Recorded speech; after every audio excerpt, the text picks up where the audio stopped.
ये संसार शोर से भरा हुआ है, हर तरफ आवाजें हैं, लोगों की बातें, इच्छाओं का शोर,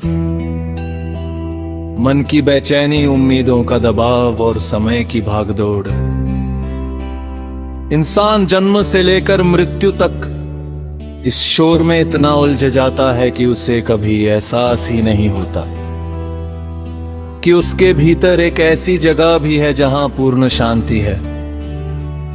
जब हम कोई आवाज नहीं, कोई चिंता नहीं, कोई डर नहीं, वही जगह है अंदर की खामोशी, और उसी खामोशी में छिपा है राधा स्वामी का सच्चा दरबार। जब हम राधा स्वामी कहते हैं तो अक्सर हम बाहर किसी शक्ति की कल्पना करते हैं, किसी मंदिर, किसी सत्संग, किसी तस्वीर या किसी स्थान में। लेकिन सच्चाई इससे कहीं गहरी है। राधा स्वामी कोई बाहरी स्थान नहीं, बल्कि वो अनुभूति है जो हमारे भीतर की खामोशी में जन्म लेती है।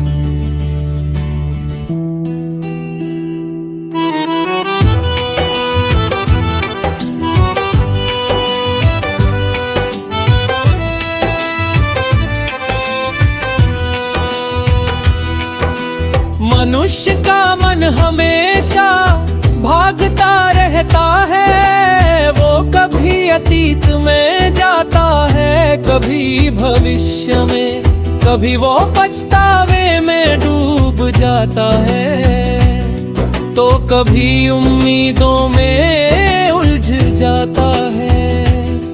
लेकिन एक क्षण ऐसा होता है जब मोह होता है, जब विचारों का प्रवाह थम जाता है। उसी क्षण में एक अजीब सी शांति उतरती है। वही शांति राधा स्वामी का पहला संकेत है। हम अक्सर सोचते हैं कि भक्ति का मतलब है शब्द बोलना, भजन गाना या पूजा करना ना। लेकिन असली भक्ति तब शुरू होती है जब शब्द खत्म हो जाते हैं, जब मन शांत हो जाता है और आत्मा अपने स्रोत से जुड़ने लगती है। उसमें कोई आवाज नहीं होती, फिर भी एक गूंज होती है। एक ऐसी गूंज जो कानों से नहीं बल्कि दिल से सुनी जाती है। इस खामोशी को पाना आसान नहीं है, क्योंकि हमारा मन शोर का आदी हो चुका है। जैसे ही हम शांत बैठते हैं, मन और भी ज्यादा सक्रिय हो जाता है। वो हमें याद दिलाता है काम, रिश्ते, समस्याएं, इच्छाएं। लेकिन अगर हम धैर्य रखें, अगर हम उस खामोशी के साथ थोड़ी देर टिक जाएं, तो धीरे धीरे मन थक जाता है और शांत हो जाता है। जब मन शांत होता है तब आत्मा जागती है, और जब आत्मा जागती है तब राधा स्वामी का अनुभव शुरू होता है। ये अनुभव शब्दों में नहीं बताया जा सकता। ये कोई दृश्य नहीं है, कोई आवाज नहीं है, बल्कि एक एहसास है। जैसे कोई आपको बिना छुए छू रहा हो, जैसे कोई बिना बोले आपसे बात कर रहा हो। ये एहसास इतना गहरा होता है कि इंसान खुद को भूल जाता है। इस अवस्था में ना कोई डर रहता है, ना कोई लालच, ना कोई दुख, बस एक अजीब सी शांति और संतोष होता है। यही वह जगह है जहां आत्मा अपने असली घर को पहचानती है। लेकिन सवाल ये है, हम इस खामोशी तक कैसे पहुंचे? इसका उत्तर बहुत सरल है, लेकिन रास्ता थोड़ा कठिन है। हमें धीरे धीरे ढले जीवन में शांति को जगा देनी होगी। हर दिन कुछ समय ऐसा निकालना मोदा है, जब हम सिर्फ अपने साथ बैठे, बिना मोबाइल, बिना किसी शोर के, बिना किसी उम्मीद के। शुरुआत में ये समय कठिन लगेगा, मन भागेगा, बेचैनी होगी, लेकिन यही वह प्रक्रिया है जिससे हम अपने भीतर की गहराई तक पहुंचते हैं। धीरे धीरे जब ये अभ्यास बढ़ता है, तो हमें महसूस होने लगता है कि हम अकेले नहीं हैं। हमारे ही दर कोई है जो हमेशा हमारे साथ है, जो हमें के रवा है, समझ रहा है और सही दिशा में ले जा रहा। वही शक्ति है राधा स्वामी। ये शक्ति हमें कभी जबरदस्ती नहीं करती, वह सिर्फ इंतजार करती है कि हम कब अपने शोर से बाहर निकले और उसकी खामोशी में प्रवेश करें। इस खामोशी में प्रवेश करना ही सच्चा सत्संग है।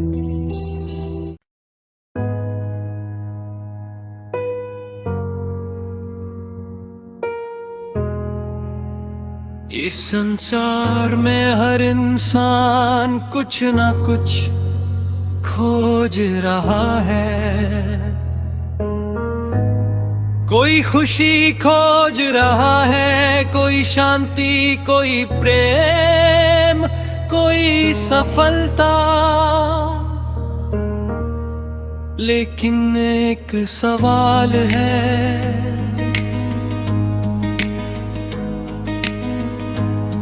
क्या कभी हमने ये सोचा कि जो हम खोज रहे हैं वो कहाँ है? हम मंदिर जाते हैं, मस्जिद जाते हैं, गुरु बाने जाते, सत्संग सुनते हैं, लेकिन फिर भी मन अशांत क्यों रहता है? क्योंकि हम बाहर खोज रहे हैं, जबकि सच्चाई ये है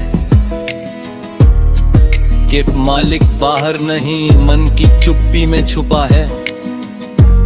आज का इंसान शोर में जी रहा है, बाहर भी शोर है और अंदर भी शोर है।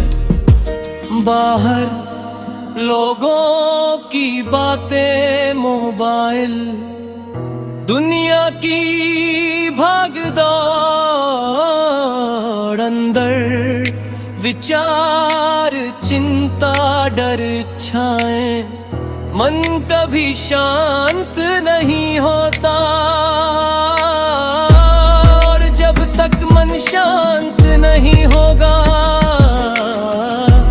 तब तक हम उस आवाज को नहीं सुन सकते जो हमें हमारे मालिक से जोड़ती है। सोचो, अगर तुम किसी से बात करना चाहो और चारों तरफ बहुत शोर हो, तो क्या तुम उसकी आवाज साफ सुन पाओगे? नहीं।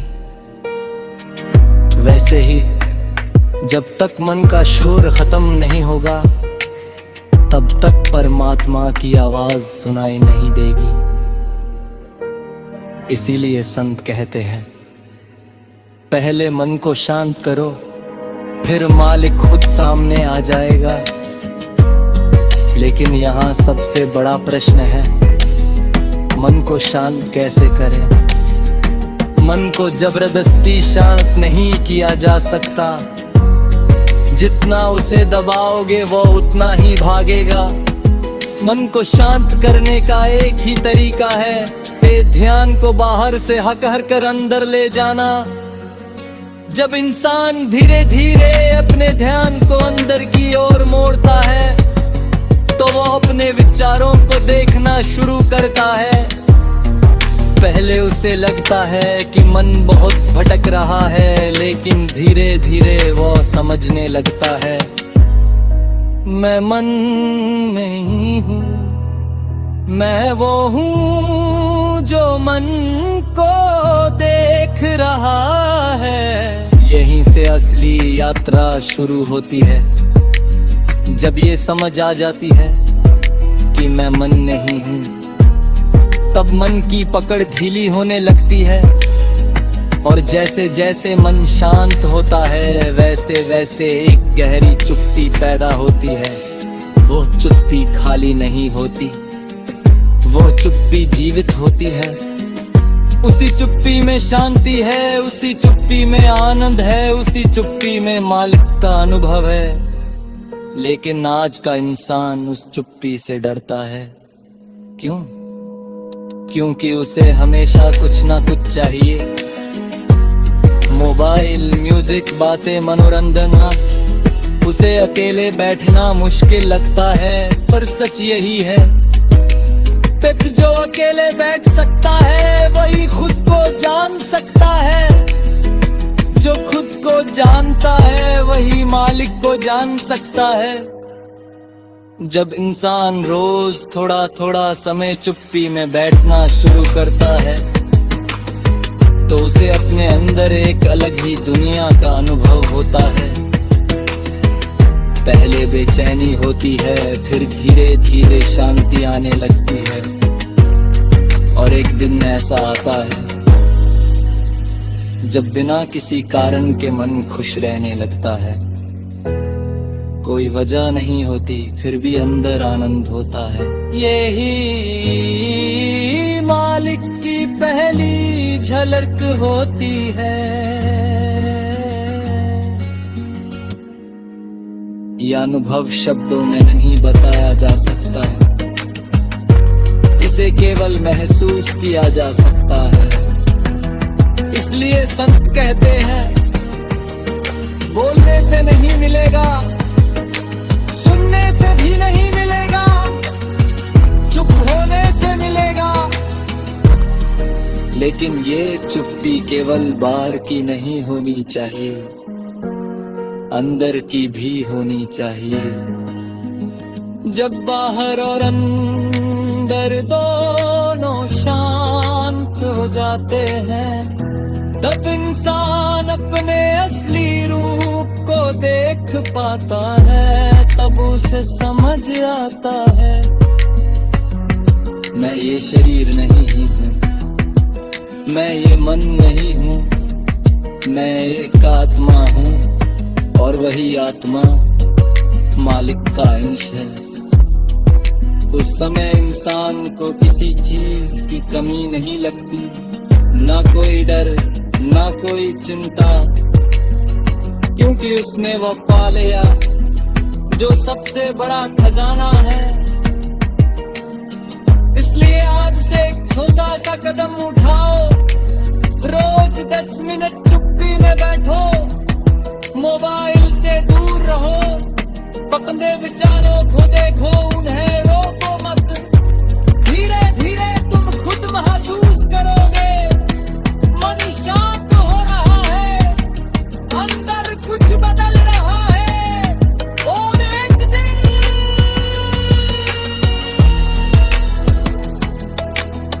तुम्हें मालिक की झलक मिल जाएगी। याद रखो मालिक कहीं बाहर नहीं है, वह तुम्हारे मन की चप्पी में छुपा है।